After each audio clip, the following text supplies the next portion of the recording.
Assalamualaikum warahmatullahi wabarakatuh. Teman-teman, saya melanjutkan dari teman-teman saya, Mbak Nadib dan Mbak Tias. Langsung saja, yang pertama ada faktor lain dari komunikator dalam komunikasi antar pribadi. Yang pertama ada status, dua ada kredibilitas, dan yang berkaitan dengan kepercayaan seseorang komunikator. Dan yang ketiga adalah kemampuan melakukan encoding, sedangkan manakala si komunikator itu menjadi penerima. Maka faktor yang terpenting harus perhatikan ialah rentang perhatian, yakni kemampuan menerima informasi pada rentang waktu tertentu. Yang kedua ada relasi dengan komunikator, dan yang ketiga harus mempunyai kemampuan melakukan decoding. Oke, selanjutnya ada encoding dan decoding. Proses encoding adalah bagaimana kita memiliki ide pemikiran atau perasaan itu ke dalam kode-kode tertentu. Umumnya kode verbal dan nonverbal, misalnya penolakan kita ubah menjadi kode verbal dengan menyatakan, kita berkata, tidak untuk saat ini, atau kata lain, mungkin lain kali saja. Atau bisa juga menyatakan tidak. Dengan begitu, kita bisa menyatakan encoding itu sebagai kegiatan menerjemahkan ke dalam bahasa verbal atau nonverbal. Decoding sendiri ialah sebaliknya dari encoding, artinya penerima pesan atau komunikan menafsirkan pesan yang disampaikan dalam bahasa verbal dan nonverbal itu, sehingga dirinya memahami apa yang disampaikan. Oke, selanjutnya ada pesan. Dalam komunikasi antar pribadi, pesan disampaikan secara verbal dan nonverbal. Oleh karena itu, saat mereka yang terlibat dalam komunikasi antar pribadi saling berdiam diri sekalipun, sesungguhnya tengah terjadi pertukaran pesan, yakni melakukan pesan nonverbal.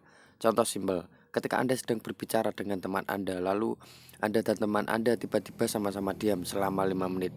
Ketika Anda meliriknya, ternyata dia tengah menurunkan dahinya. Anda pun akan menebak bahwasanya teman Anda itu sedang capek atau memikirkan sesuatu ataupun lagi kesal. Oke, selanjutnya ada saluran. Pada dasarnya komunikasi antar pribadi tidak menggunakan saluran komunikasi dalam artian menggunakan medium komunikasi. Untuk komunikasi antar pribadi tatap muka hanya saja menggunakan udara sebagai merambatkan gelombang suara. Jika komunikasi antar pribadi menggunakan medium komunikasi adalah yang sudah memanfaatkan teknologi informasi seperti chat fasilitas online, atau seperti contoh adalah aplikasi WhatsApp, Messenger, Twitter, direct message dari Instagram, dan lain-lain. Sarana tersebut juga mempunyai dampak proses komunikasi kita. Kita bisa saja menyingkat kata untuk menghemat jumlah kata yang ingin disampaikan, tentu saja tidak akan berdampak terhadap pesan yang akan kita sampaikan. Selanjutnya ada gangguan komunikasi yang kita lakukan termasuk komunikasi antar pribadi tidak pernah dilakukan di ruang hampa, melainkan berlangsung dalam latar tertentu. Latar tersebut bisa latar dari budaya ataupun sosial. Latar tersebut sedikit banyak mempengaruhi perjalannya proses komunikasi. Bisa saja latar tersebut dapat menimbulkan gangguan komunikasi. Gangguan antara lain bisa digolongkan menjadi tiga: dari eksternal berupa suara, pandangan maupun pandangan yang membuat bergeser perhatian. Yang kedua ada internal dalam diri mereka sendiri yang berakibatkan komunikasi antar pribadi, bisa berupa pikiran ataupun perasaan yang sedang tidak enak, mengakibatkan makna yang hendak disampaikan akan terganggu. Semantik yang berkaitan dengan bahasa antara lain muncul dalam bentuk lahir dan lahirnya makna yang tidak dimasukkan oleh pembicara. Langsung 6. Konteks biasanya mengacu pada saat kap atau komunikasi antar pribadi berlangsung. Kita bisa membayangkan bagaimana komunikasi itu antara sepasang kekasih dan suami istri yang baru saja bertengkar. Tentunya pada awalnya akan berlangsung kaku, masing-masing masih dihantui peristiwa sebelumnya. Kita bisa juga membayangkan bagaimana komunikasi di antara dua orang yang sedang berbicara dalam stasiun yang padat dan berdesak-desakan.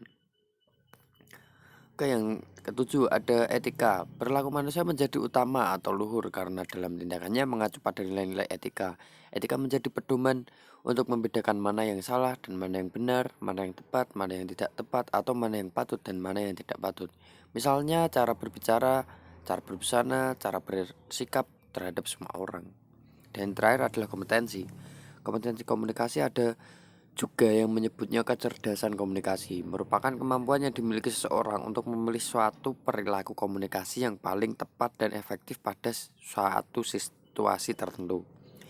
Orang yang memiliki kompetensi tersebut biasanya akan berkomunikasi dengan baik pada mereka yang tengah mengalami duka cita, mereka yang berbahagia dalam situasi apapun, dan bahkan dalam situasi pelik sekalipun seperti saat konflik.